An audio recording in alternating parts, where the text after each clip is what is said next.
네, 클릭해 주셔서 감사합니다.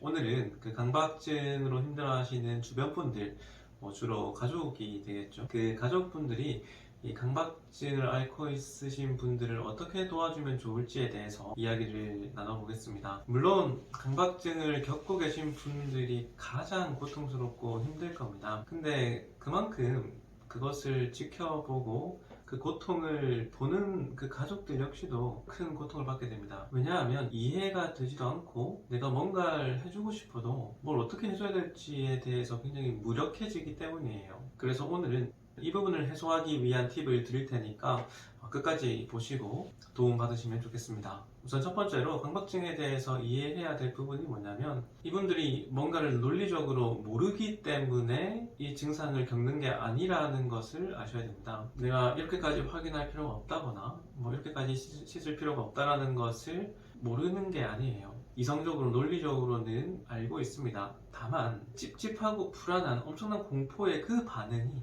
그 감정이, 그 느낌이 내가 이걸 하지 않으면 안 되도록, 내가 이것 때문이다라고, 증상 때문이라고, 이걸 해소하지 않으면 안 된다라고 행동을, 그 감각을 계속 종용하기 때문이에요. 계속해서 부추기기 때문입니다. 이성적으로 몰라서 그런 게 아니라 내 마음속에 그 느낌과 감정이 계속 남아있기 때문이에요.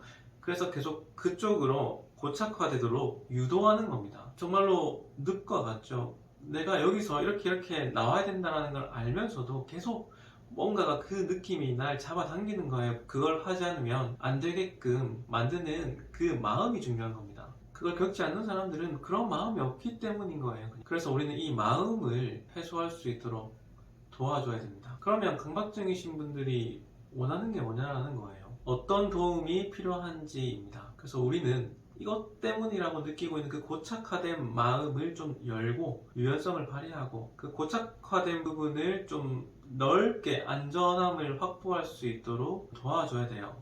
강박증이신 분들이 이렇게까지 안 해도 된다는 거, 이게 이렇게까지 무서울 필요가 없다는 걸 인식은 하고 있지만 그것이 지금 너무나 큰 불안과 찝찝함과 그 공포를 동반하고 있기 때문에 이걸 계속 하지 않으면 안 되는 상황인 거예요. 불안도가 너무 올라가 있기 때문에 내가 작은 결정도 하기가 너무 힘들어지는 상황입니다. 그래서 주위에 가까운 누군가에게 계속 물어보게 되는 거예요. 이럴 때 우리에게 필요한 건 뭐냐면 바로 사회적인 도움입니다. 사회적인 안전망이에요. 우리가 어떤 결정을 할 때 좀 의심이 가고 불안하다라고 한번 생각을 해볼게요. 그럴 때 내가 굉장히 믿을 만한 사람이 어떤 신뢰할 만한 이야기를 해주고 그 결정을 도와주고 정보를 준다라고 한번 생각을 해볼게요. 그러면 훨씬 더 안전함을 많이 확보하게 될 겁니다. 우리가 이러한 사회적인 지지, 사회적인 어떤 믿음 이런 것들이 아주 큰 힘을 발휘하거든요. 이러한 도움을 우리가 줄 수 있어야 돼요. 저는 그래서 고착화된 강박적인 마음을 그로부터 벗어나게끔 도와주기 위해서는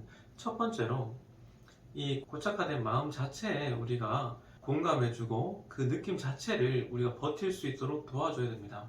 그러기 위해서는 우리가 물어봐줘야 돼요. 지금 어떤 느낌이 드는지, 지금 어떻게 생각하고 있는 건지, 지금 어떤 마음이 올라오고 있는지, 그 느낌, 그 불안, 그 자체를 있는 그대로 인식할 수 있도록 도와주셔야 됩니다. 너는 어떻게 생각하니? 지금 어떤 마음이 드니? 와 같은 질문들이죠. 그리고 그런 물음에 대해서 어떤 마음을 드러내는 부분이 있다면 그것이 느낌이든 감정이든 그런 느낌과 그 감정 자체는 그럴 수 있다라고 우리가 좀 안심시켜주는 게 필요할 거예요. 그걸 판단하려고 하지 말고 그 느낌과 그 부정적인 어떤 감정 그 부분을 옆에서 같이 그냥 느껴주는 겁니다. 그런 부분들이 잘 안 되거나 아니면 그 부분을 충분히 하고 난다면 우리는 두 번째로 그 고착화된 마음으로부터 벗어나도 괜찮다라는 걸 알려줄 수 있으면 좋을 거예요. 지금은 그 고착화된 그런 마음을 먹고 있지만 우리가 사회적으로 봤을 때 혹은 내가 느낄 때는 이런 마음을 이렇게 먹어도 괜찮다라는 거예요. 꼭 이것뿐만 아니라 좀 유연하게 이런 식으로 저런 식으로 마음을 먹더라도 아무 이상이 없다. 그래도 괜찮다. 나도 괜찮았고 다른 사람들 모든 사람들이 그렇게 하고 있다. 라는 그 사회적인 지지,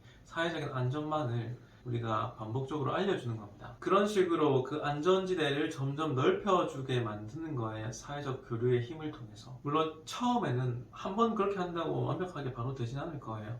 하지만 마음은 반복을 통해서 바꾸려는 마음이 생기기 때문에 우리는 포기하지 말고 지속적으로 이러한 과정을 꾸준하게 해준다면 상담만큼이나 아주 큰 효과를 발휘하게 될 겁니다. 우리가 다시 정리를 하자면 강박증을 겪는 분들이 뭔가를 몰라서 그런 것이 아니라 내 마음이 너무나 큰 어떤 찝찝함과 감정을 동반한 상태로 그곳으로 고착화되도록 유도하고 있기 때문이다라는 것을 이해하고 그 고착화된 부분으로부터 나와도 괜찮다라는 안전함을 내가 사회적인 그 사람이 날 믿는 그 신뢰의 힘을 활용해서 도움을 줘야 된다. 그러기 위해서 우리는 그 마음 자체에 우선 닻을 내리고 공감해 줘야 된다. 그 마음 자체도 괜찮다. 그 느낌, 그 불안한 그 감정 자체, 그 마음 자체에 우리가 집중할 수 있도록 도와주고, 그리고 가능하다면 그런 마음뿐 아니라 다른 마음을 먹어도 얼마든지 괜찮다라는 그 유연함과 다양성과 좀 더 자유로워질 수 있도록 그렇게 도와주는 것. 그 부분을 포기하지 말고 반복적으로 지속적으로 안전하게 신뢰감 있게